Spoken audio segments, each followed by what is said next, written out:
Hey, and welcome to The Solid Verbal. Now would be a perfect time to consider subscribing. Yeah, that little subscribe button for year-round premium college football content. That's it. Here's the video. Enjoy. Subscribe. So as we sort of speed down this super conference tunnel, and it just becomes the AFC and NFC essentially. Yeah. And we're just going to break the Big Ten into 4 divisions and break the SEC into 4 divisions. And you have some sort of grouping of other teams that are always angling to get in, be it from the Big 12 or G5 level or ACC or whatever's left of the Pac-12. Like, what is the upside to you? Which I'm still grappling with, and I have some ideas, but what is the upside to you of watching this sport as a fan of the sport at large? I think there are fewer people who watch this who are just college football fans than there are fans that are just much more locked in on, Arkansas, Texas Tech, Oregon State, whatever. What is the upside to this sort of future of the sport of however many giant conferences bundled together for TV money, which, by the way, it's always been in some form. That's what conferences have been.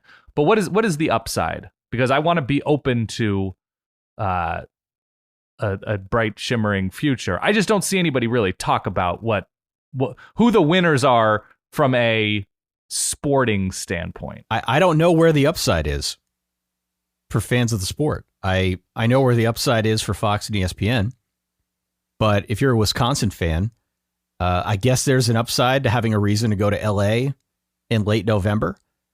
I guess there is. Sure. I guess there is an upside if you are a fan of UCLA volleyball, knowing that the program was in debt, and now with this new cash grab, you're going to be able to stay solvent for some period of time. As you said, who knows how sustainable the business is, but that's a separate conversation. This influx of cash can seemingly help some of those institutions keep their athletic program afloat. Maybe they can use that money for other good on campus.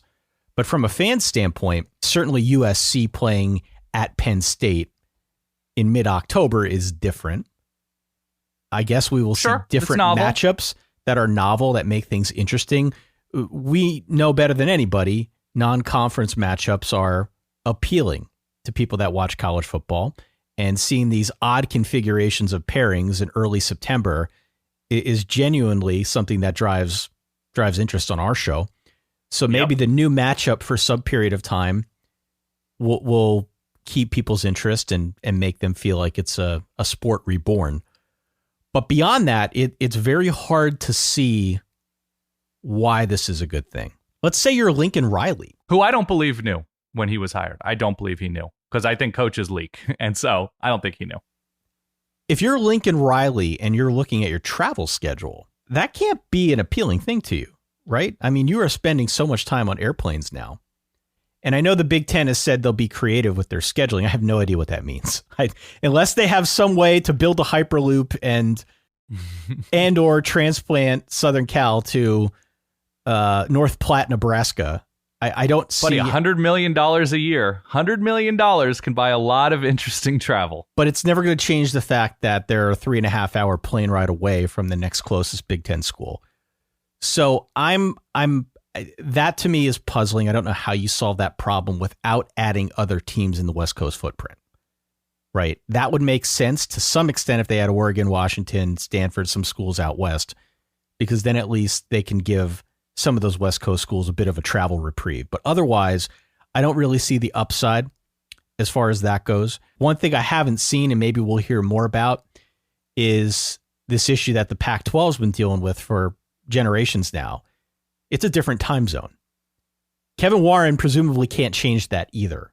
I suppose there can be more games played in the Midwest footprint that puts these games on national TV and gives USC and UCLA and whoever else more exposure.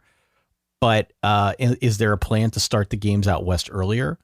Is there a plan to make sure that there is more of a national spotlight on those Pac-12 or the old Pac-12 teams, new Big Ten teams? I've not seen anything as for that. I've got a couple of things. So the upside to me is if you root for a team in one of these major conferences, a Big Ten team, an SEC team, and whatever they look like moving forward, your team is going to have more money to play around with than usual. And more money to play around with than usual means You can hire better coaches. You can keep really good coaches because you can match offers or just make them a really strong offer not to leave.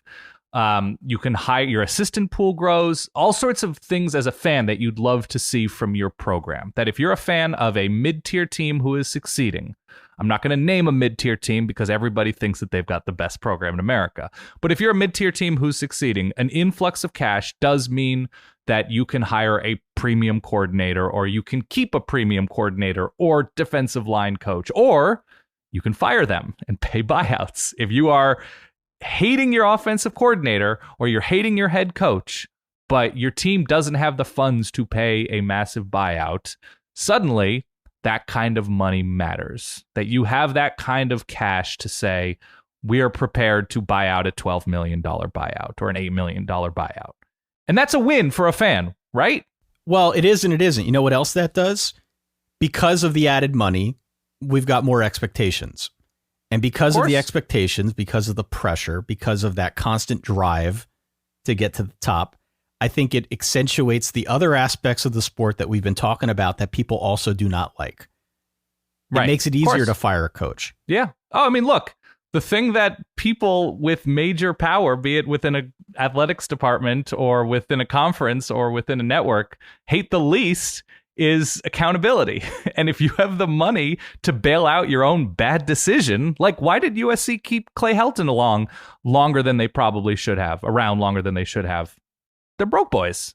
Like USC is doing this as a bailout because they feel like they have a God-given right to be a major college football program. Same for UCLA. They didn't know how to run a viable business. They weren't big enough schools to carry a conference, but they're big enough to participate as teams who happen to be somewhere that has a lot of eyeballs. This is a participation trophy for these teams, that they're moving to the Big Ten so they can continue to participate in a sport in which they perceive themselves to be major brands without on-field results and with constant bad decisions and hiring on the athletic director level, on the coach level, on the coordinator level, whatever. They now have the influx of cash that USC fans should be thrilled that the school can't get out of its own way, but now they can pay to get out of its own way. And that's going to be true of teams across the board in these conferences.